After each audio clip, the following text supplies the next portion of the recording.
Astrology, एस्ट्रोपॉमिस्ट्री। मेरा कहने का मतलब है कि कुंडली तो एक बार आपकी बन जाती है।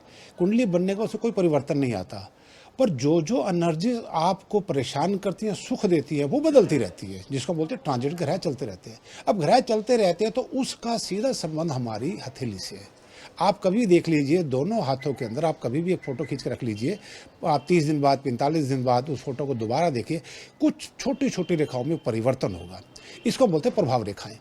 प्रभाव रेखा का मतलब होता है जिस स्थान पे वो रेखा बन रही है उस स्थान से संबंधित ग्रह को प्रभाव करेगी। वो ग्रह आपकी किस चीज़ को रिप्रेजेंट करता है वो चीज़ प्रभावित होगी। ये प्रभावित पॉजिटिव भी हो सकती है, ये प्रभाव नेगेटिव भी हो सकता है। अभी प्रश्न हो गया, ग्रह तो हमें प्रभाव कर रहे हैं, क्या सचमुच उस प्रभाव को हम नेगेटिव को पॉजिटिव में बदल सकते हैं कि नहीं? ये सबसे बड़ा प्रश्न आज ज्योतिष के सामने है। मेरा ये कहना है कि सबसे पहले आपको ये पता होना चाहिए कौन से ग्रह का प्रभाव आपके ऊपर नेगेटिव है। न्यूट्रल में नेगेटिव को हटाना है। आप उसको हाथ से देखिए, कुंडली से उसको रिकन्फर्म कीजिए। क्या उस ग्रह के अंदर एक सिद्धांत है जो आम लोग इसको नहीं समझ पाते?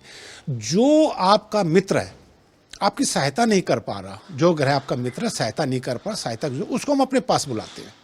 पास बुलाने का मतलब ताकि वो हमें सहायता करने लायक हो सके और हम उससे अपना काम बना सके।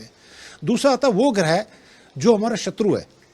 तो ग्रह कोई ना कोई शत्रु तो होता ही है, तभी तो हमारे काम नहीं बनते। अब जो ग्रह हमें अशुभ फल दे रहा है उसका हम क्या करें? उसके लिए हम कोशिश ये करते हैं उसको हम अपने आप से दूर करें। अब ये सामने आ गई तो पहले तो हमें ये पता होना चाहिए कौन सा ग्रह हमारा मित्र है, कौन सा ग्रह हमारा शत्रु है। उसके बाद फिर पता होना चाहिए हम इनकी एनर्जी को कैसे चेंज कर सकें। जब आपको ये सिद्धांत पता चल जाएगा तो ज्योतिष का तब जाकर रोल शुरू होता है कि हम ग्रहों के साथ छेड़ाखानी नहीं कर रहे। हम ये कहते हैं चाहे बदमाश हो चाहे शरीफ हो, अगर कोई आपके पास आता है उसको नमन कीजिए। अगर आप उसको नमन करेंगे, वो आपसे खुश होगा तो कभी भी नेगेटिव फल आपको नहीं देगा। अब नमन कैसे करना, हर व्यक्ति का नमन करने का तरीका अलग अलग होता है। मेरे घर में साधु आ जाए, मैं उसको चाय पीऊँगा, चाय पिलाऊँगा तो खुश हो जाएगा। मेरे घर में अगर कोई तांत्रिक आ जाए तो चाय से खुश नहीं होगा, वो शराब से और मीट से खुश होगा।